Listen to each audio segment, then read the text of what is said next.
It's Tuesday night, and you know what that means. Well, I know it's saying Wednesday night, but it's Tuesday night. Welcome back to the channel. My name is Hal, and in today's video, we have got a Reddit reaction for you. A video which I enjoy making. Love to hear the opinions of other people on social media, where we filter from the top posts from the past week. This may be a weekly thing, who knows? It's whether you like it or not. But look at the top posts from the past week, give my thoughts and opinions on it, and just discuss them really. And if you enjoy this style of video, comment down below you like it. And for those of you who don't know what Reddit is a social media platform where people share their opinions without being criticised for them whatsoever. Social media is a scary place, and that's all I can say. That's enough for me jabbering on. If you enjoy the video, like and subscribe. And let's get into the Reddit reaction. So the first post we do have on Reddit is from user like this now. Well, I'll be the judge of that, won't I, ladies and gentlemen? But this is a post featuring The Undertaker, Shawn Michaels and Triple H, all legends of the wrestling world, and it really highlights now how time flies, because they got an image of them all at the Hall of Fame and at the end of the era match, which was now over 10 years ago. That makes me feel as old, because I was only 5 or 6 or maybe 4 at the time of that Hell in a Cell match at WrestleMania 28. An incredible match, one of my favourite matches in history, one of the greatest near falls in history, and a thing which convinced me the streak would end. But this is really interesting because they've aged quite well, to be fair to all of them, but it's just sad to see that our legends of the wrestling world are now growing old. And Triple H has lost his hair, Michaels has partly lost his hair, Undertaker's hair is, well, actually longer now. But it's really nice to see them all together. Good to see Triple H back and well, great team at WrestleMania. But it's just sad that time has gone by, and there's a time now where we won't see any of these men wrestling again.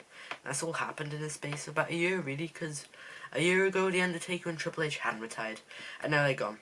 But we'll always remember them, we will always respect them as some of the greatest wrestlers of all time. And now the next post is from our Silver Wolfie Pup. And this is quite good to look back in the future now, knowing what happened at WrestleMania with Seth Rollins and obviously Cody Rhodes coming out. But he does say, Seth, while waiting for his WrestleMania opponent, crowd chants Cody, Cody, Cody, and out comes Oldberg, ladies and gentlemen. That would probably be the worst moment in WrestleMania history. Well, one of them anyway, because everyone's there expecting Cody Rhodes of all people to come out. And imagine Goldberg or Shane McMahon. I would have probably rather Goldberg than Shane McMahon, quite frankly. But if he came out, I think the disappointment would have been so big that the crowd would have just been dead for the rest of the show. And I think even if Austin came out, I don't think they would have been as loud for that as they was. But because we got Cody, it's nice to look back on it and have a laugh about it, because I'm so glad that happened. But if Goldberg had come out, I think we'd have been a completely different way talking about this WrestleMania, because our disappointment would have been so down low. And now next we do have UFO Dog BB, and it says thank you Taker. It's a really nice graphic. Obviously was inducted to the Hall of Fame. Don't know if you watched his speech, but it was a very genuine speech, a really nice Hall of Fame speech, and just good to hear The Undertaker out of character and speaking not in one word sentences, which we've seen him do for a long time. But Undertaker is my favourite wrestler of all time, and it is sad that he won't be wrestling again, but I think he's called the Boneyard match was the right way to end it. It was a good match, rather than perhaps being against Roman Reigns or someone, which at WrestleMania 33, which just wasn't as good as it could have been. And he went out on high, and stop by lay ahead is what they say, and I think The Undertaker's time has come. So now we just say, rumour has that Edge might be starting a Ministry SQ stable post-WrestleMania. If that's true, Damien Priest must be in it. Well, it is true, user Dawn of the Legion, because Damien Priest is now Edge's partner, his disciple, whatever you want to call him. He's there, and this hasn't worked out the past few times they've tried a stable like this in WWE. Obviously we had Seth Rollins and the Monday Night Messiah. Obviously the Ministry of Darkness worked out. I love that era of The Undertaker, but I really hope this works out. I think it'll be good for Damien Priest's career. Obviously he did join Edge at WrestleMania, and I'm interested to see where it goes. I think it'll be interesting to see. I think they'll need more members to begin with to make sure it kicks off and becomes something special. But if it continues in the way it's going, they're both quite menacing looking figures. Edge is obviously one of the most respected people in the industry, and Damien Priest is someone you can fear. So I hope this really helps his career, because I'm a fan of both of these men, but I love Edge. 15 years ago, WrestleMania 23. Well, I was born that year, 2007, so, wow, almost my age. But featuring the infamous hair versus hair match. Now, I watched that match, looking back, and just laugh. You know, it's before any of them were involved in perhaps controversy, to say the least. One man in particular. I'm not going to make any comments on that front. But it was a really fun match, to be fair. It was funny seeing Vince getting his hair shaved, and I have gone back and watched that on multiple occasions. And we obviously had John Cena versus Michaels, which perhaps isn't as good as it could have been, but a really good match. Probably the John Cena's best match as his career so far, and I think if he had it a few years in the future, it would have been even better. And Undertaker versus Batista, which was also an incredible match. Obviously, Undertaker won the Royal Rumble in 2007, one of my favourite wrestlers, so I'm obviously going to like him winning the World Heavyweight title at WrestleMania. And we've already seen something similar to this. The end of the year will be 10 years old tomorrow. Obviously, that was on March 31st that was posted, so boom.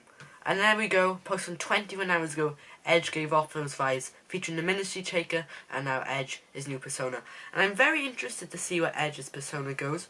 I really love the Ministry Undertaker. He's probably one of the most intimidating and perhaps scary the Undertaker's ever been, because he probably did the most messed up stuff as the Ministry Undertaker. But I hope Edge does well with the role. He probably will. He excels at most things he does in wrestling. But I hope he does well. We obviously touched on that a bit earlier.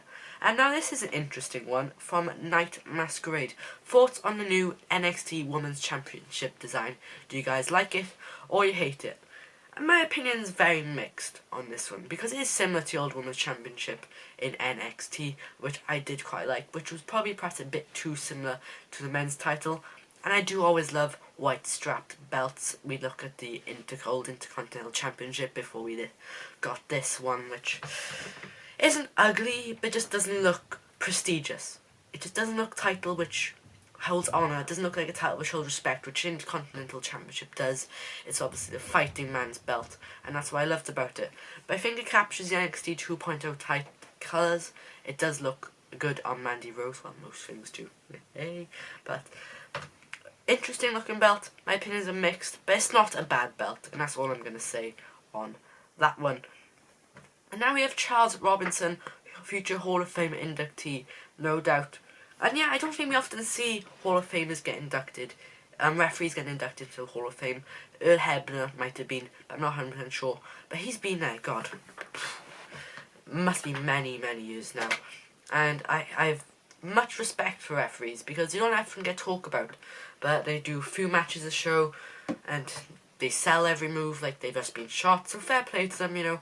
And they do have to do a bit of running around, and whether you love them or hate them, I think they deserve it. And good on you, Charles Robinson, you get my upvote. And then this is the obvious Ron's main opponent, right? Wrong! You were wrong. Wasn't that obvious, was it to you, was it now? Only joking.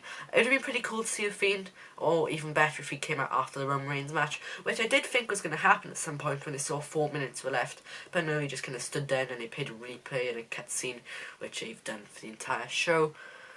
And boom. When should Miz break the record for the most Intercontinental Championship reigns? This is a post which quite fascinates me, because Miz is probably one of my favourite, if not my favourite, Intercontinental Champion of all time. When it was it 2016 or 17, he held that title. He was so good, his heel work was amazing, and I just really, really loved his reign. When he's a good heel, an intimidating heel who actually wins matches, not a goofy heel, that's when Miz is at his best. And that's what I hope to see more of. And I think, in regards to the question, when should he break it? I think once he's sorted some stuff out with Logan Paul, I think it'll be time for him to another Intercontinental Champion run, and perhaps bring some prestige back to the title. I could see him beating Ricochet, but the problem is they're on different brands at the moment. But perhaps by the draft then, at the end of this year, we can see Miz have another run with Intercontinental Championship, and it probably wouldn't be his last run, because he's one of the greatest Intercontinental Champions of all time. That's all for me in this video, ladies and gentlemen. I hope you did enjoy. I really enjoy making these videos. They don't take too much time for me, and they're just fun to make, and it's good to see what other people on the social media do think about. But if you enjoyed, of course, please like and subscribe the video. I'm not going to make you to, but it is free, won't cost you anything, and just, you know, puts a smile on my face. And who doesn't want to see me smile? That's all from me. And I'll see you in the next video, and hopefully now I'm getting more consistent, because what, it's 3 videos in 4 days or 3 videos in 3 days? Who knows? Thank you for listening. That's all from me. Bye bye.